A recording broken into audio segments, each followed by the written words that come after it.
What's up, YouTube? Dark Lord Diablos here, coming at you with the third installment of the Vanguard's lore of Planet Cray, where I detail the lore of Planet Cray and try to connect it back to the anime, considering the information we are given in the first season. Now, this week we're going over the Great War. We're introduced to, technically, 2 new clans, but we'll get to that when we get there. And we're introduced to what kind of break it down to something similar that Yu-Gi-Oh has, our first introduction of quote-unquote archetypes, or keywords of specific units that are supposed to have for them to work together even more better than the clans that they come from. Now, to kind of give a brief estimate of what happened in the previous lore, Ezel being a vessel between both Earth and Cray, which I believe he was given this power bestowed to him by Messiah, somehow, even though Messiah is asleep, to transport himself spiritually between Earth and Cray, and the body of Takudo basically tried to gather enough forces to stop the Void, because an entity known as Jritzozile Dragon captured the 3 legendary heroes, Blaster Dark and Blaster Blade, who were presumably awake, and the slumbering Dragonic Overlord at once to completely cripple Cray. After they were rescued by Ezel, Ezel decides to go on a long trip to enhance himself, only telling Alfred, the newbie king, of what his plan was. The reason why I say newbie king is information we get from here. He's technically the king, but not really of United Sanctuary, I guess, as much as you would think the King of Knights to be. During this time period, since Ezel being one of the primary figures of Gold Paladin left, Alfred realized he has a new troop that he must train.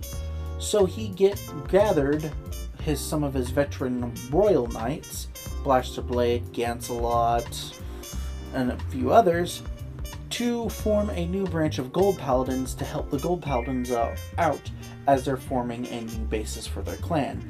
They also lost a few numbers because some of the Gold Paladins that were among them that were formerly Shadow Paladins returned to rebuild their old clan. We'll get to that when we get there.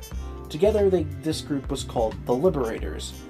Now, in lore, the reason why we have Royal Paladins and the Liberators was because Alfred asked them to basically help train these new Gold Paladins. Also, during this time period, when Aichi reclaimed Blaster Blade after he was freed, Aichi did not want to give up the Gold Paladin clan, and felt it would be betraying them if he just dropped the clan. But he also didn't want to give up Blaster Blade, with Blaster Blade replying, "I'm always with you, my Vanguard." Then the next scene showing that Blaster Blade is now a Gold Paladin. The Gold Paladins were being manually directed by Alfred, so he calls them the Liberators. The title of Liberator, which gives the meaning of liberating everything from the clutches of evil. Those who bore the title are often referred as the guide into this new era. Now, one of the leaders of this clan, not the leader because Alfred is directly with them, is Blaster Blade Liberator. He was the hero that awakened as the legendary Vanguard in the Civil War between the Shadow Paladins and the Royal Paladins that defeated Phantom Blaster Dragon. This is important because this will make an appearance later on. Who decided to join the Gold Paladins on behalf of Alfred. He also went with Alfred when they went to go discuss the Genesis Clan. The Genesis Clan was created by CEO Amaterasu, which, for the majority, even though she's technically Oracle think tank, she's technically in charge of, kind of how like Alfred's technically in charge of Shadow Paladins, Gold Paladins, and Royal Paladins. He's still a Royal Paladin member, or in this case a Gold Paladin member. So I'm thinking something similar is happening here, because the leader of Genesis is CEO Yggdrasil, which wasn't even out at the time of this arc. She didn't come out until like the Legion era. So take that as much as you will. So the King of Knights to go visit the Genesis clan, which they basically asked to predict the future. And he saw a future which Cray fell into despair. So, in order to prevent this from happening, Alfred decided to continue building up his forces.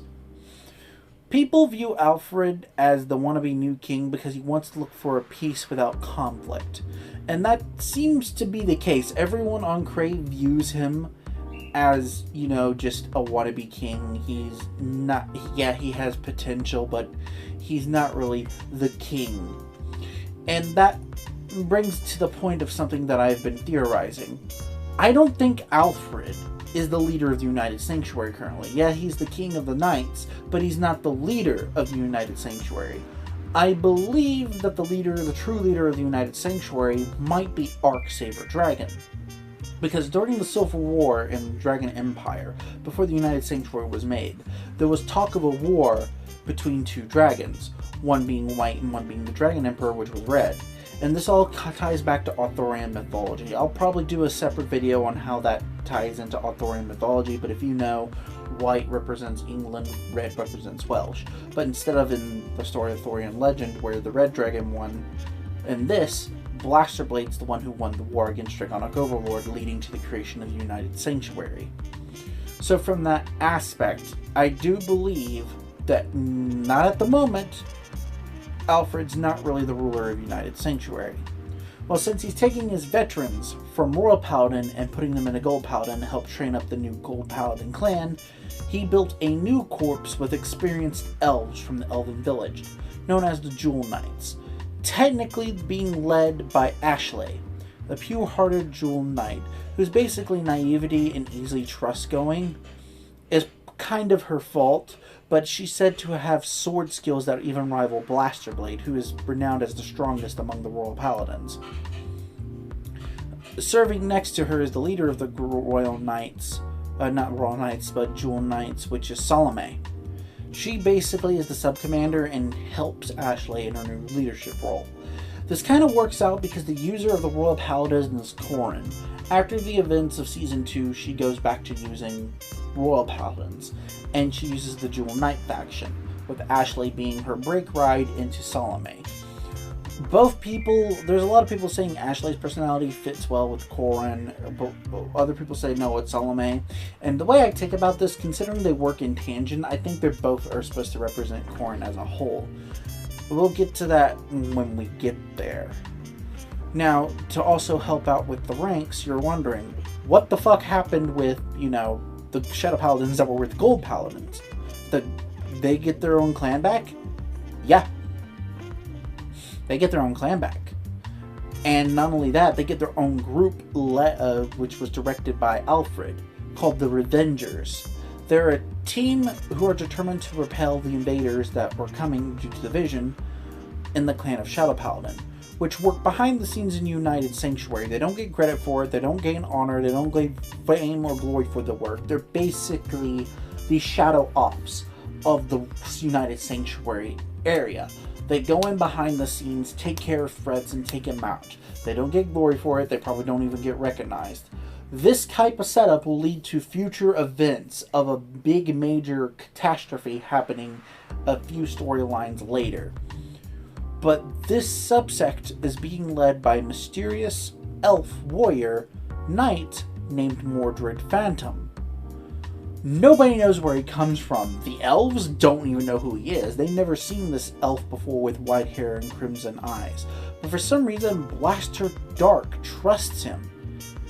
And we don't even know why anyone trusts him. Why does Blaster Dark, the former leader of Shadow Paladin, because he was temporary leader of Shadow Paladin until Mordred came up, trust him completely? Now, during all of this, the Dragon Empire are still kind of in this predicament, sort of. The Dragon Emperor is still in command, and they're still like the biggest force on Cray, even though technically United Sanctuary has more clans, but now. But they decided to give rewards to the Narconomy commanders that fought during the War of Liberation. One of them being Vowing, I think is like, he basically gets promoted to this new subset. As special forces created by the Dragon Empire are chosen from the ranks of the Narconomy clan called Eradicators. Basically, they're the new special force from the Narukami clan to help bolster the strength of the Dragon Empire. Mostly because Dragonic Overlord is still asleep. He's been asleep for so long, and people have been hoping for him to come back, that most of the Empire thinks he's dead. And they're kind of sad about it, because Overlord was a big deal. I know from the outset we look at him and say, oh, he lost to Blaster Blade. Oh, he lost to Phantom Blaster Overlord. Or Phantom Blaster? Yeah, Phantom Blaster Overlord. He's been asleep since the War of Liberation. You might thinking, oh no, he's not a big deal. No, this guy is a big deal. He is the strongest soldier in the Dragon Empire. Yes, he took a couple of losses, so did Kaiser Vermilion. He died. But he was their best general. He was praised by the Empire. Everyone loved this guy. And he's just been asleep for so long that they put him in a coffin and thought he was dead. To ensure that he was not captured, again, they put seals on his coffin. So, because of all of this, they're restructuring their military. They're giving more power to Narukami clan with the Eradicators, and its leader, Eradicator Dragonic Descendant. He's basically a very powerful commander. He wields the Sword of Apocalypse, and since he's Descendant, I believe he is related to either the Dragon Emperor, or he's related to Kaiser Vermilion. We just don't know for sure. But he basically is the only one that can get some of the more hardy Narukami clan members to basically shut the fuck up and follow commands. Because these assholes, you know how dragons are. We know what's best. We're going to do whatever we want. We don't care what you say. He's the one that basically takes a Sword of Apocalypse, knocks him in the head, and say, get organized. This is the guy that was said to lead the Dragon Empire. Well, not the Dragon Empire, but the Eradicators.